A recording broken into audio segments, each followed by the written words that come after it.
Hello mga bes, mabuhay. Ayan, patawid kami mga bes doon sa kabilang isla. Ayan, ayan may tulay mga bes. Tatawid kami dyan para doon sa kabilang isla. Dwarf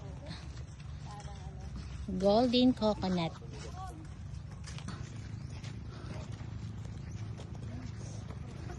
Coconut. Ang galing. Ilalagyan nila ng ilaw.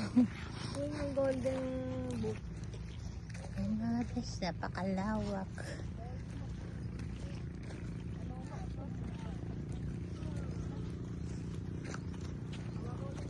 Natawid na kami mga bes. Lalagyan. Ayan mga bes. Gumagalaw.